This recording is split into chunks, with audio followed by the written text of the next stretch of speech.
Any questions? Okay. Good stuff. Thank you. I'm Tracy Oriomi, and I'm in the financial literacy, financial education space.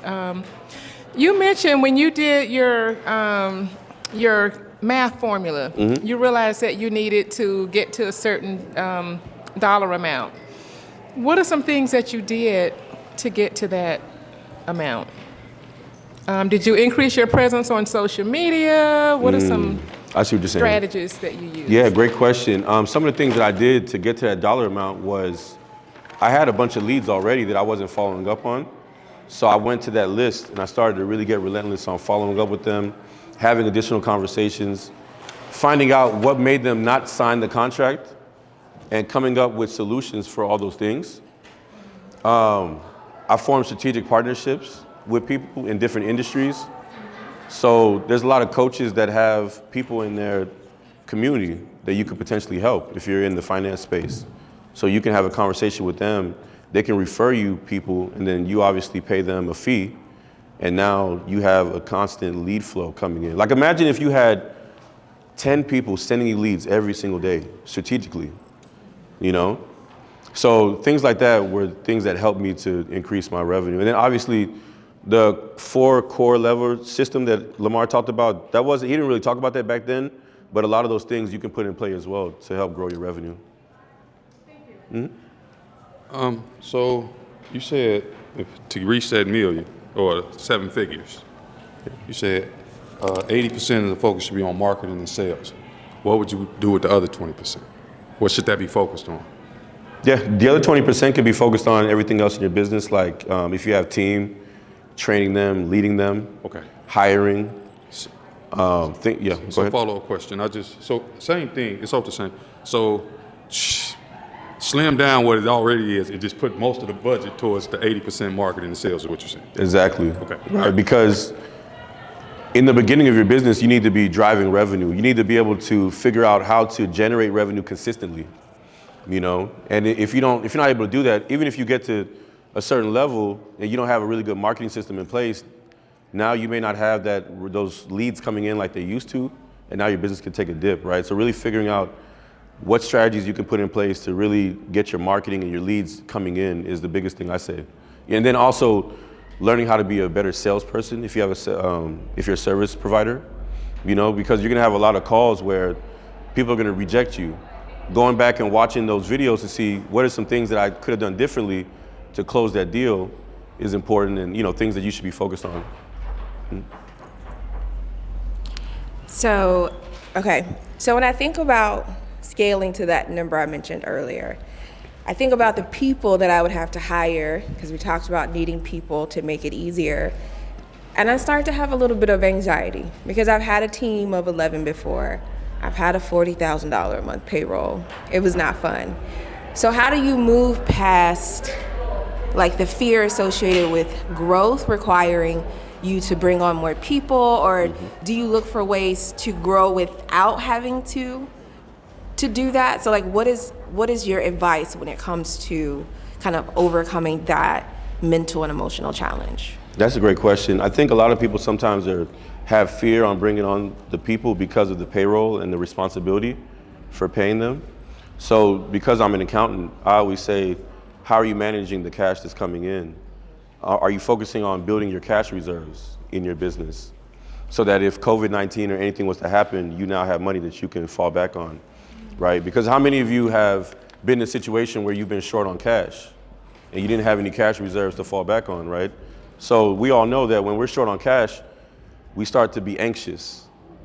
And when you're anxious, we don't make the best decisions. So managing your money and really focusing on, okay, if I'm gonna be selling, then all the money that's coming in, I need to manage it well. I can't really focus on going on all these extravagant trips like I want to. I want to pay myself a really good salary, right? But I need to be focused on reinvesting that money so that I can bring in the right people, because I know that if I have the right people in place, then all I gotta do is just sell, and then they're gonna take care of the fulfillment of the services that we're providing.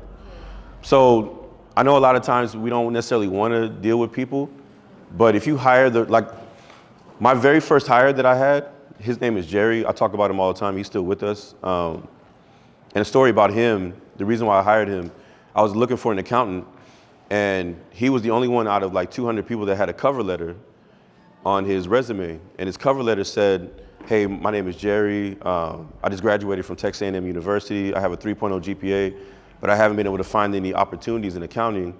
I currently work in construction, but if you give me a chance, I promise you, you'll never regret it. And I was like, that stood out to me, you know, and I was like, I gotta bring this guy in. And, you know, socially, he wasn't like what he is now. Like, he's way better socially, but he had a really strong work ethic, and anything that you put on his plate, he got it done, right? So before then, all my experiences weren't really great with employees. But when I got him and I got a taste of that, I was like, I need more of that. How can I find more people that have that drive and that tenacity to want to be better and want to grow? And I started bringing in people with that skill set and those characteristics, and that helped me feel comfortable on running the scale and grow the business. So, do you have a number of revenue brought in for per person that you hire?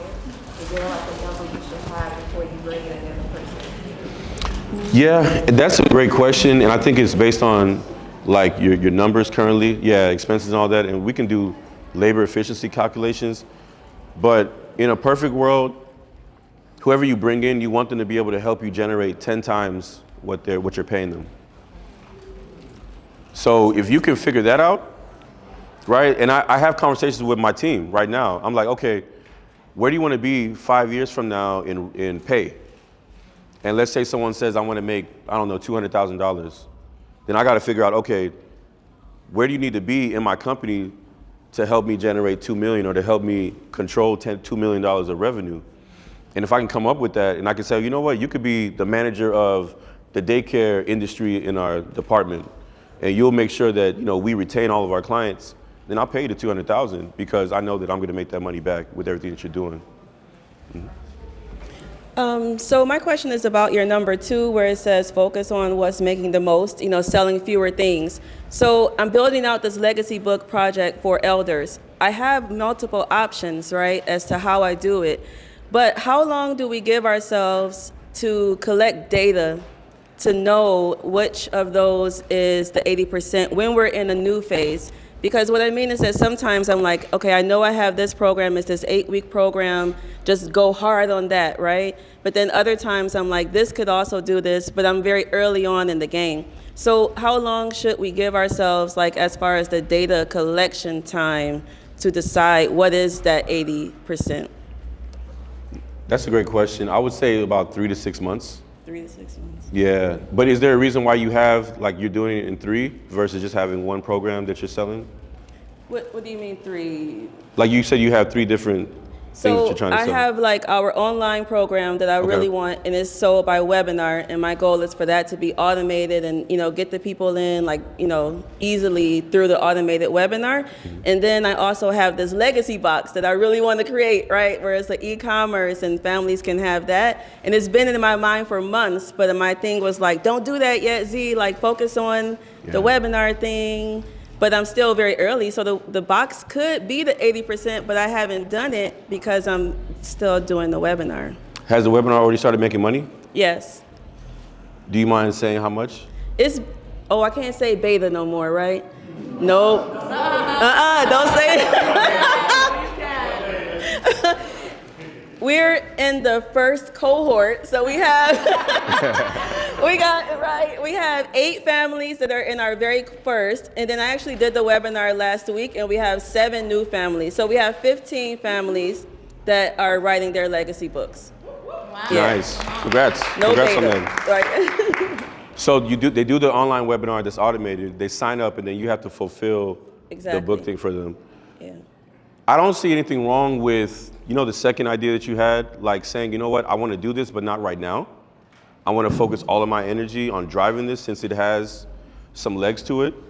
And then I can always come back to it in like a year or 2 once I get to a certain place, you know. But I think a lot of times we have fractured focus, and that can really derail us from getting to where we're trying to go revenue-wise, you know. And I'm speaking from experience because there's been times where, like I said earlier, I did credit repair, I've done taxes, bookkeeping, like anything you can, and it's mainly because clients, when they come to you, they want all those things, right? And so it's like, you know, that's not necessarily a bad thing, but it can be because you have all these services that you're providing are different skill sets. And it requires different energies. And that's where a lot of accountants do go wrong, in that you're trying to do all these things and you don't have the team to support you, you know? So I think focusing on that, because if you continue doing those webinars, and you can do them daily, weekly, I'm assuming, and then you're focusing your energy on fulfilling, you've already got the hard part out as far as like the automation and the selling of the webinar, and now you're focusing your energy on fulfilling. I think you'll get to that 7 figures before you know it. Mm-hmm. I don't quite have a question, but I wanted to do a plug for Ephraim's firm. I've been a client of theirs, and one of the things that they did for me and my company that's never been done personally or professionally is we talked about my financial and spending behaviors.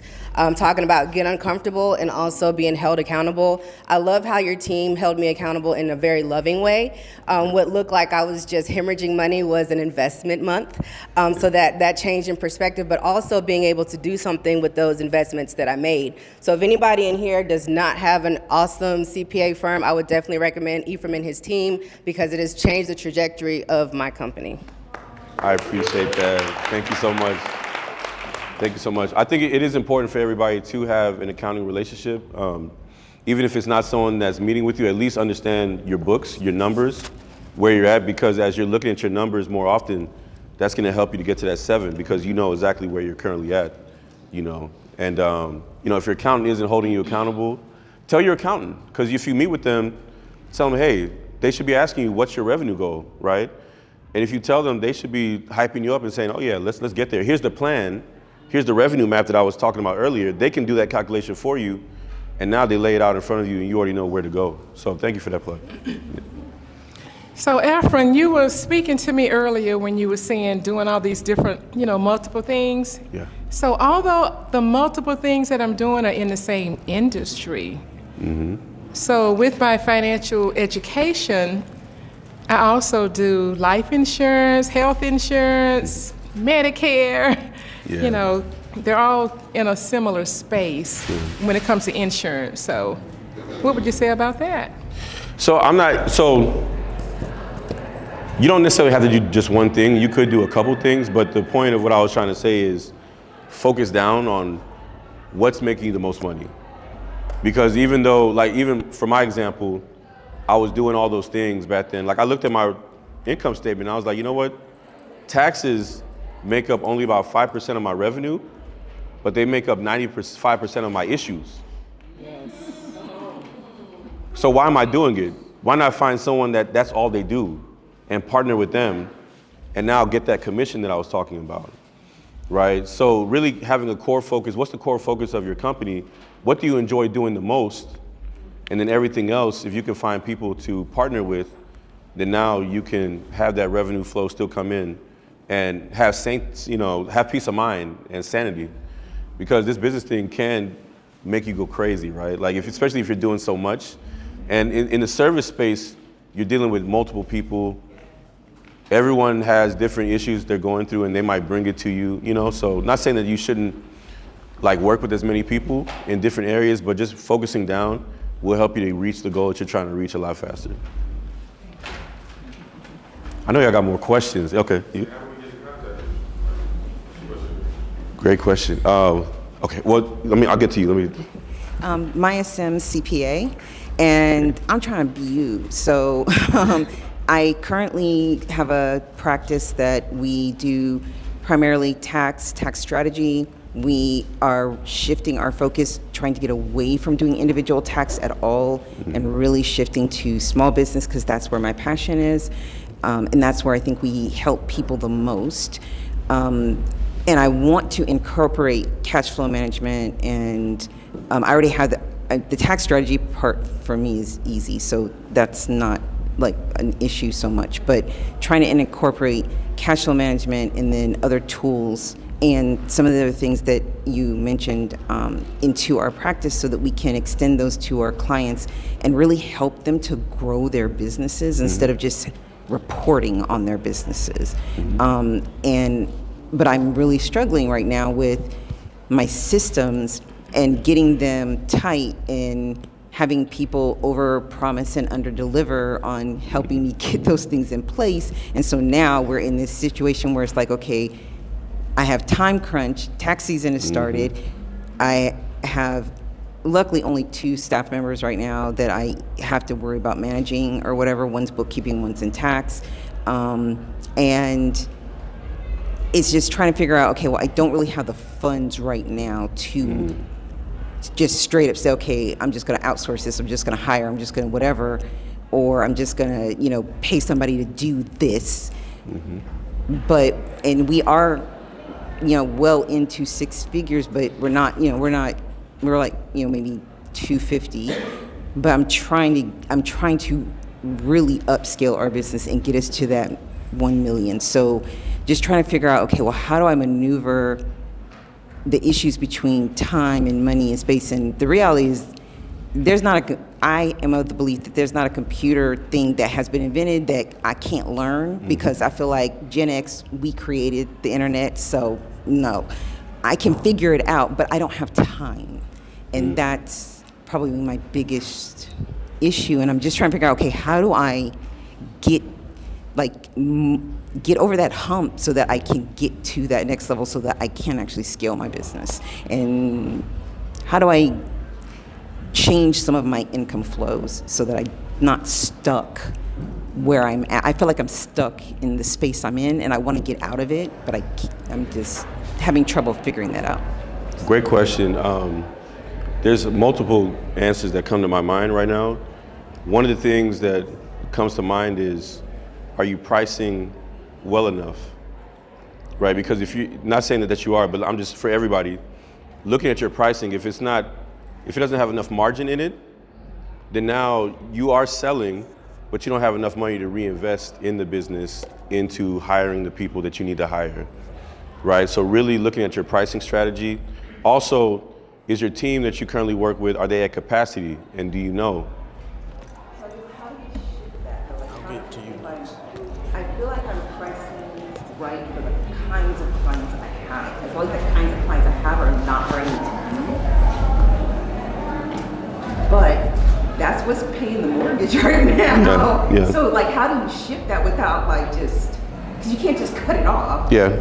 So, you know what I'm saying? Yeah, so a story I have, because I went through something similar. You can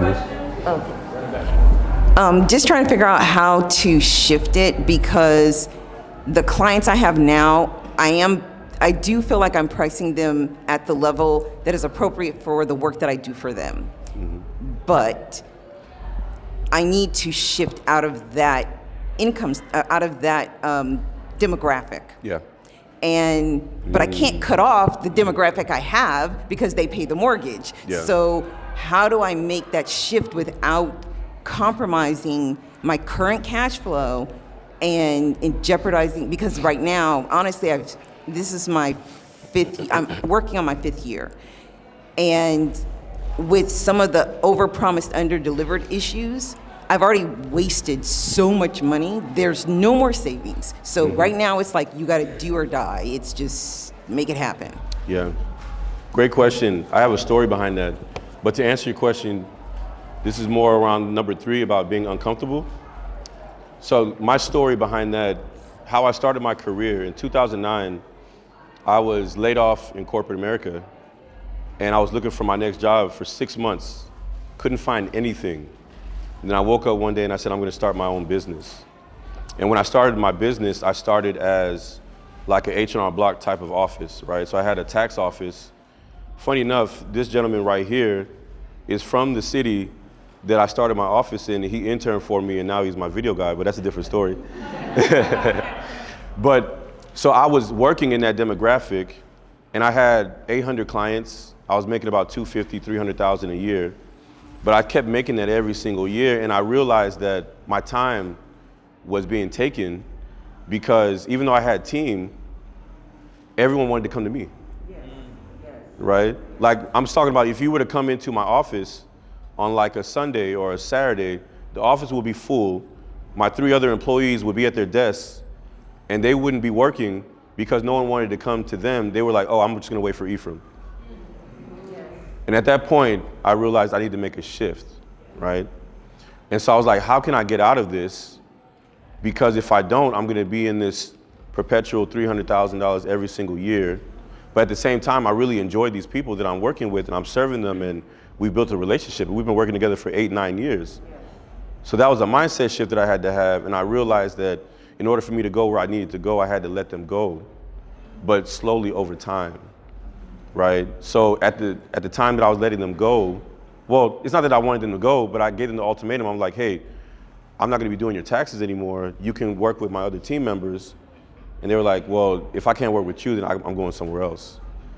So I had to eat that, you know? So I lost a lot of clients, but at that same time, I was building my recurring revenue, finding clients, doing bookkeeping, and I was making like $300 a month off of that. But then I realized that a lot of people that I was working with in bookkeeping needed advice. And I was like, you know what, that's an opportunity for me to sell even more.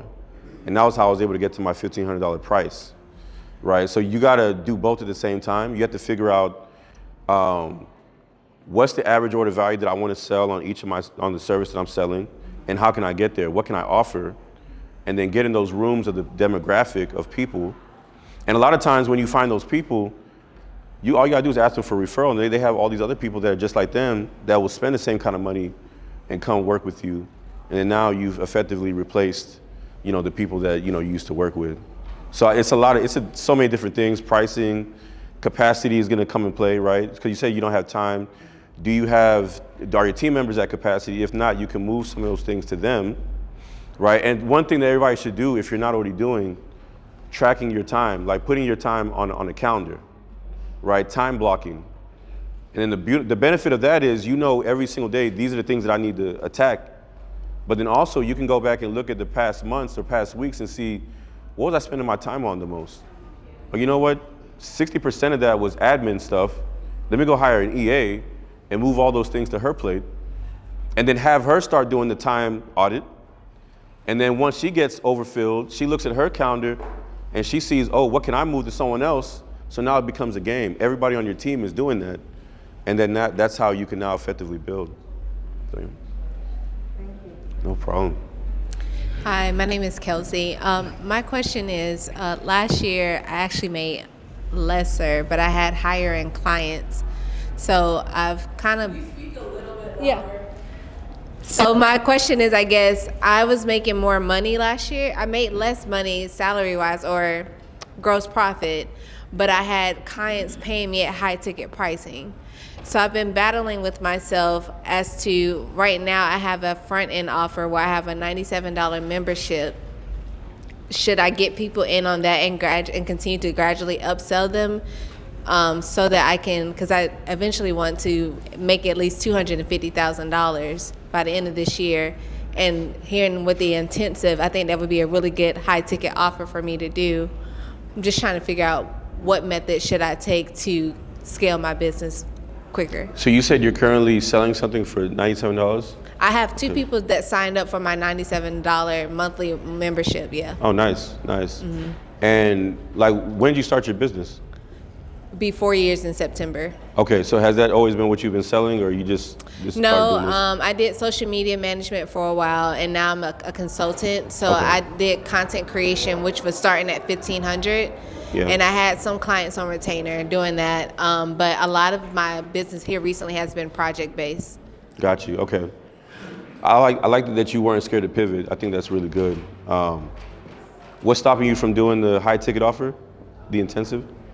Nothing's stopping me. I just need to do it. I think my thing is definitely mindset, Yeah. for sure. But my thing is attracting those people who have the money. Yeah. And I'm, for whatever reason, have a fear of going back to past clients and asking them, hey, this is what I offer now. Because I do have somebody that wants to hire me to do social media management as a whole, but I'm not in that space to really do that. So I really want to outsource that to somebody. Mm-hmm. So just trying to afford to be able to pay them and myself. Got you. So the worst thing that they can say, the past clients, is no. Right. You know, like it doesn't, and a lot of times when they say no, they're not going to say it maliciously. You know, but I think if you're trying to get to that 7 figures or that 250, finding something that's higher ticket that you can offer will help you get there quicker. Yeah. You know, and I like the $97 play, but it'll take, you know, unless you're like marketing it really aggressively, it'll take a lot longer to get there. And then you still have to make sure that they're satisfied, otherwise they'll cancel it at $97. You know, so I'm a big proponent on finding something that's 4 figures, 5 figures that you can sell, because it'll help you get to that point a lot quicker. Which is what I was doing last year, but I just felt like I still wasn't meeting my Yeah. Real quick, if I can interrupt, who in here has Instagram? You guys got Instagram? If y'all can, please follow him at CPA, just in case you don't get questions answered, and you have more questions, he can answer them directly. He responds to his DMs quickly, and he follows back. Say it again. Instagram. It's Ephraim CPA. EPHRAIM CPA. Appreciate that. Yeah. So follow me, Ephraim CPA on Instagram and all the social media. I know you were asking how can y'all work with me. Send me a DM and I can send you the link, and then you just fill it out and then we can jump on a call and make that happen. So my question, hi, I'm Jackie. Thank you for your time today. It was about the strategic partnerships and how you've increased cash flow with the commission referrals. Is there any criteria you have to make that decision of who you partner with? But most importantly, I've always wanted to do that, but I'm like, when do they get paid? Do you get paid when I get paid, or I'm in travel? So Got you. Okay. Commission-based primary, but I charge fees, and not sure how that should work. Yeah, great question. So you have to ask yourself, what's your ideal client? And once you figure that out, which I'm sure you already know, who are the people that have my ideal client in their community? Because now that I know that, I can go work a deal with them. And to answer your second question on when do you pay them, we normally pay people when they refer someone $750 after the client has been with us for 3 months. So then we send them a check, well, not a check, but a direct deposit that goes directly into their account. And when they see that, they're like, oh, I can do more of this. I can send you more people. At some point, we might even get to where as soon as you refer someone, we give it to you immediately. We're not there yet, but and that's in the works, right? So, yeah, no problem.